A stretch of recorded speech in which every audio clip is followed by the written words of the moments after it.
Life in a world that keeps changing. Think that it's progress you're making. Copy and paste pretty faces all the time. Pictures so perfect we play.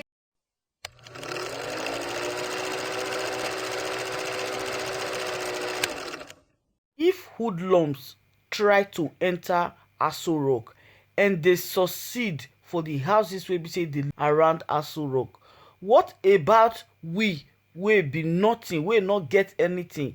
Then that is to say we not dey safe. Yes, my correct people, this na wetin Abuja resident talk when legit news visit the street of Abuja. Make we just hear from them. Meanwhile, if today na the first time we say you dey come across Anointed Lady TV, you are highly welcome. Thank you very much for stopping by. To all my returning subscribers, I appreciate all of una for the massive support una dey support this platform. And if you never subscribe, abeg kindly smash on that subscribe button, put on the notification bell so that anytime we be say I drop any new video, the notification go come your phone gbanga as text message. And make you not fail to leave your opinion for the comment section. Wetin you think about this video, and this video we go dey watch am together. Make we watch the video together and make we hear wetin the street of Abuja talk, and leave your opinion for the comment section. Bye bye. What you are reading on papers is organized. It's organized to create the balance, political balance, that even Aso Rock is being threatened. Do you know how many gates you pass through before you get to Aso Rock? Which hoodlum passes through those gates? Can hoodlum pass through that place to get to Aso Rock? Please be convinced it is organized for political balance. Our leaders are still very calculative. The State House, it's like, should be the safest place. And for a robbery attempt, considering the fact that the presidential villa is secured by security agencies, you have a line of barracks around that side. I think there's something wrong somewhere. Where did it come from? I don't just understand, honestly. It doesn't make sense. Security in this country is something else. I don't think we're really safe any longer. A country like Nigeria that have handmen, how can hoodlums from nowhere can attack a sensitive place like that? If them there can be attacked, then we ordinary Nigerians, we are not safe. And I'm afraid Nigerians, we are not safe anymore. I can't see anywhere that you say that Nigeria is safe, that I will say that Nigeria is truly safe. Nowhere. Even the so-called Aso Rock or the presidency, they are not safe. Everywhere is under fire. People are moving with kind of mind that should I go or I should just stay back or I should just maintain myself. Everybody are working, are taking precaution to move, to do things now. Because if you do anyhow, you will see anyhow for road. Nobody's safe. That was what I was discussing with my friend here. Nobody's safe. If they could penetrate Aso Rock, who are you, the commoner? You know, but nobody's safe in this country. The country is in a mayhem. It's a mayhem. Nobody's safe. The security situation in the country is very, very alarming, my brother. You understand? Something must be done before it's late. Nigeria cannot be safe.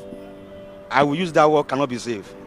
As far as this government is in power, for the country to save in their hand is like it's an aberration. It cannot be real, because them safeguard the country is impossible, because they manage the terrorists and they dismanage the people.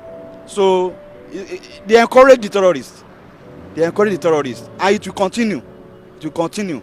The only thing we just be praying for, that one day God will liberate Nigeria from their hand. As far as I'm concerned, as of today, as far as this country is still in their hand, we are not safe. Everybody should be aware that it's not safe. It's not safe. As far as I'm concerned, Nigeria is not safe. So that's just my submission. So, sir, what do you think the government of Nigeria can do to manage the situation? They can do many things. They can do many things. The first thing they should do is to disengage themselves from terrorists. A government should disengage themselves from terrorists. That's the first thing. The second thing is to make sure that Nigeria is safe. They should have it as their priority. Nigeria should be saved, because the purpose of the government is to save the people. to safeguard the life and their properties. So that's second. And the third thing the government should do is to make sure that all the security architecture we have in the country should be restructured. As I'm talking, I'm telling you, Nigeria can only be safe when we have a state security. The state themselves secure themselves. They think how to secure them. The federal government is too wide. This country is too wide for a federal government to safeguard us. It's too wide. The state of army staff cannot be in Abuja and is expecting somebody in Otoke or in my village, in one remote village, to be safe. As far as the people is concerned, people are supposed to be concerned about their about their own safety. So allow the people themselves to safeguard themselves. Allow them. Let that be state security, state police. There's nothing wrong in it. People that are saying that the state police cannot work is because of their selfish interest, because what they are hitting from the federal government. They believe that if there is a state police, they won't ask for support anymore. So that's one of the challenges. And the third thing the government should do is to make sure that Nigeria is empowered. Empower Nigerians. There must see there's some superstructures that needs to put in place. Education, agriculture. When there is food, people are eating. You are engaged. You have a work to do. You won't think about terrorism, because you can't start to be destroying your own properties. Because some of these people that are terrorists, they don't even have any investment in this country. Nothing they have. So they can easily destroy other people's home. So when you have investment, you like to safeguard that investment. In that sense, you will not think about terrorists to be terrorizing others. We'll be thinking about safeguarding what is in place. If the unemployment youth in this country is very alarming, and if it is not damped, I don't really think the problem will be solved. So what the government will do is to make a sustainable effort, you understand, to make sure that the youths in this country are employed. What stops the federal government from revisiting the agricultural settlements in all the 6 geopolitical zones and employ these guys?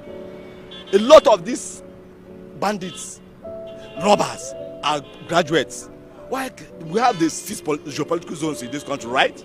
What stops the federal government to establish agricultural settlement in the 6 geopolitical zones so that you employ these guys? Each of the agricultural settlement, I'm very sure, will employ up to 1 million youths of this country. By that time, you start reducing unemployment, which is the cause of insecurity in this country. Because by the time you engage a youth in a sustainable handiwork, the person's mind will not be talking of something evil. You understand? An evil mind is a devil's workshop. They need to be sincere with the whole situation.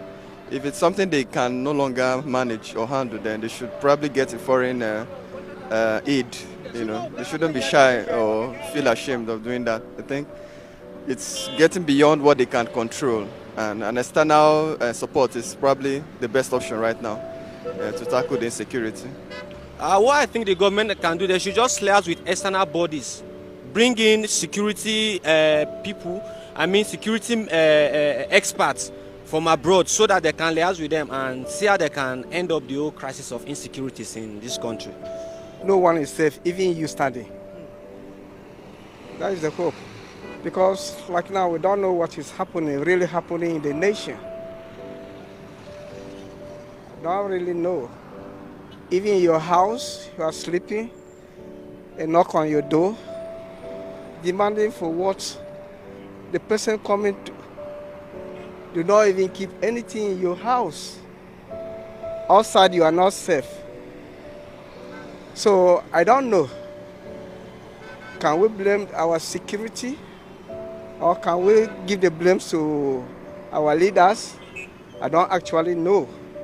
Because in the past, it wasn't like this, but this is getting beyond.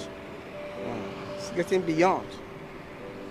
And nothing is happening. And robber will rob, they will go free. kidnappers, they will kidnap and go free. So I don't really know. Or I can say the security are not working, or they don't have the gadgets. Especially we don't have surveillance. That's what we're lacking so much. We're always on the fiscal aspect. That is the failure of our nation. We don't have gadgets to identify all these bad elements in the society.